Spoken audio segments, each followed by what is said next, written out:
Now we are going to discuss about anti-tubercular drugs. Chronic infectious disease है जो कि किसकी वजह से होती है, माइकोबैक्टीरियम ट्यूबरकुलोसिस की वजह से, जो कि एक एसिड फास्ट बैसिलाई है। इसमें क्या होता है, ट्रीटमेंट हमारा लंबा ट्रीटमेंट चलता है हमारा, क्योंकि ये क्रोनिक इन्फेक्शन है। क्योंकि इसमें क्या होता है कि जो फाइब्रस टिश्यू है ना, वो एक्सेसिव एक्यूमुलेट हो जाता है। जैसे फाइब्रस टिश्यू एक्यूमुलेट होता है और उसमें सेंटर में नेक्रोसिस हो जाती है, ये नेक्रोसिस हो जाती है। तो उसकी वजह से क्या होता है, जो वेस्कुलरिटी है ना, वेस्कुलरिटी डिक्रीज हो जाती है, वेस्कुलरिटी डिक्रीज हो जाती है।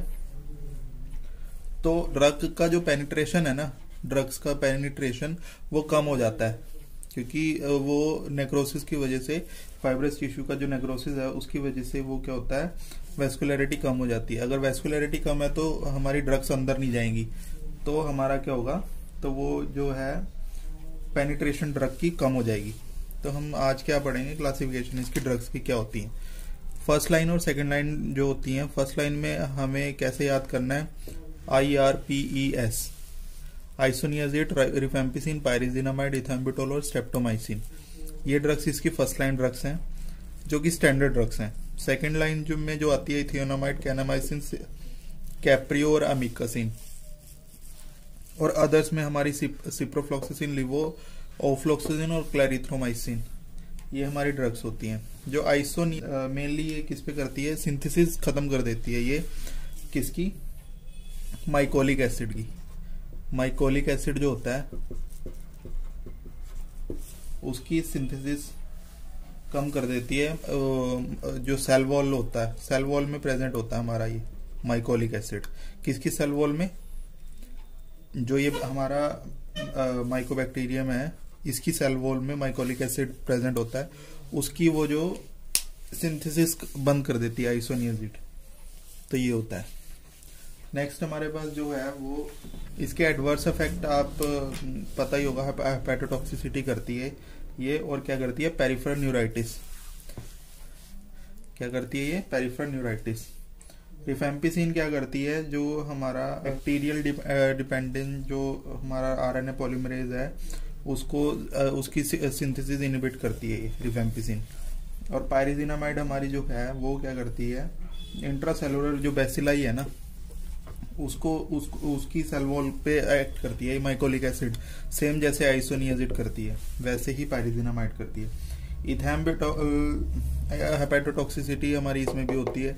देन हमारे पास इथेम्बुटोल है, वो इसका मेन हमें क्या याद रखना, optic neuritis.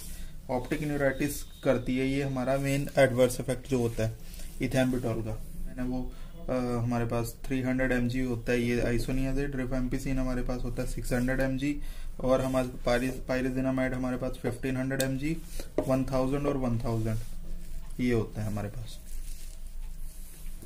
Discuss about treatment of tuberculosis. ये एग्जाम पॉइंट ऑफ व्यू से बहुत इंपॉर्टेंट है, और एंटी ट्यूबरकुलर ड्रग्स के बारे में पूछा जाता है एग्जाम में, डायरेक्ट क्वेश्चन आता है।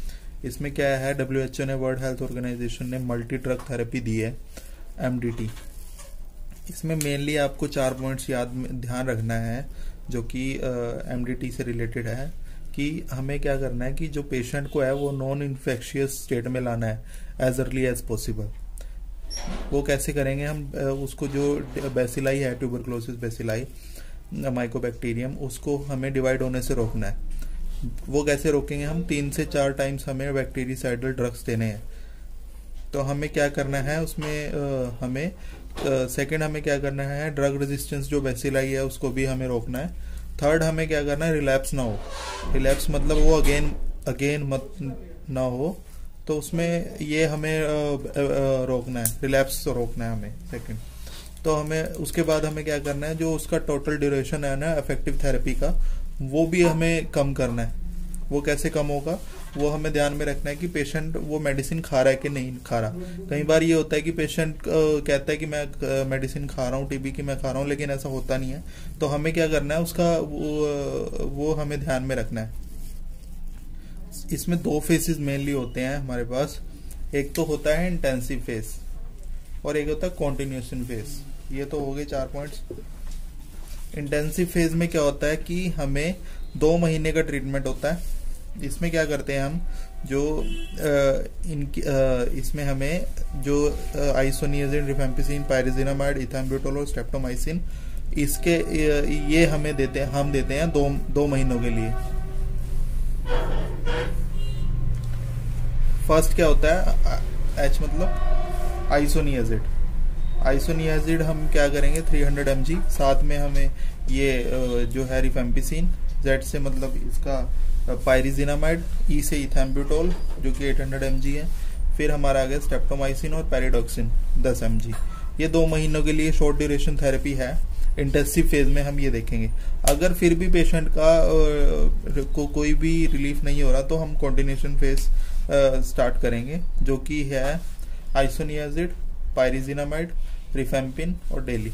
तो मतलब ये कॉन्टिन्यूशन फेज है इंटेंसिव के बाद। और हमें ये याद ध्यान में रखना है कि जो आइसोनियाजिड, रिफेम्पिसिन, पायरिजिनामाइड, पैराडॉक्सिन जो होते हैं वो हम ओरली देते हैं आधे घंटे पहले ब्रेकफास्ट से। ये हमें आधे घंटे पहले देना है ब्रेकफास्ट से। और जो स्ट्रेप्टोमाइसिन होता है वो इंट्रामस्कुलर देते हैं हम, ये हमें ध्यान में रखना है। और हमें ये ध्यान में रखना है कि 6 मंथ्स का जो टीबी का ट्रीटमेंट होता है उसमें से इंटेंसिव फेज जो होता है वो 2 महीने के लिए होता है और 4 से 6 महीने का हमारा कॉन्टिन्यूएशन फेज होती है। तो ये इसका ये पॉइंट हमें लिखना है कि जो हमारा शॉर्ट कोर्स थेरेपी होती है वो हमें 6 से 9 महीने की होती है, जो कि हाईली इफेक्टिव होती है।